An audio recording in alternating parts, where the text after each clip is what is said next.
Hello friends, welcome to my channel.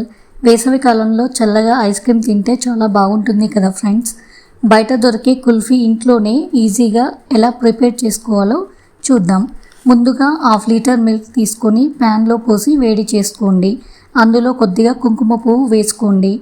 పాలు మరిగేలోపు మిగతా process చూద్దాం. ఒక మిక్సీ జార్ తీసుకొని అందులో 6 జీడిపప్పులు, 6 బాదం పప్పులు, 6 పిస్తా పప్పులు, అలాగే 2 యాలకులు వేసి మెత్తగా పౌడర్ చేసి పక్కన పెట్టుకోండి. ఇంకో బౌల్ తీసుకొని అందులో కొద్దిగా కార్న్ఫ్లోర్, కొద్దిగా పాలు వేసి ఉండలు లేకుండా కలుపుకొని పక్కన పెట్టుకోండి.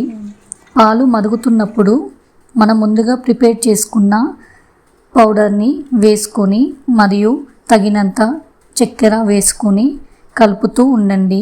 అది కొద్దిగా మరిగిన తర్వాత అందులో కార్న్ఫ్లోర్ మిశ్రమం వేసుకోండి. కార్న్ఫ్లోర్ మిశ్రమం వేసిన కొద్దిసేపటికే పాలు చిక్కబడతాయి.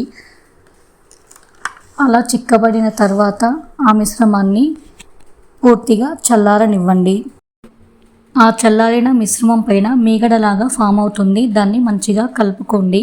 ఆ మిశ్రమాన్ని ఐస్ క్రీమ్ మౌల్ట్లలో లేదా ఎయిర్ టైట్ కంటైనర్లో తీసుకొని ఫ్రీజర్లో 8 నుంచి 10 గంటలు లేదా ఓవర్ నైట్ ఉంచుకోండి.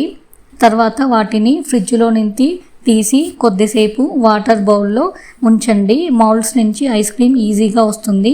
అంతే, ఎంతో టేస్టీ కుల్ఫీ రెడీ. మీరు కూడా ట్రై చేసి ఎలా ఉందో కామెంట్స్ చేయండి. నా వీడియో నచ్చితే లైక్ చేయండి, షేర్ చేయండి, నా ఛానల్ని సబ్స్క్రైబ్ చేసుకోండి.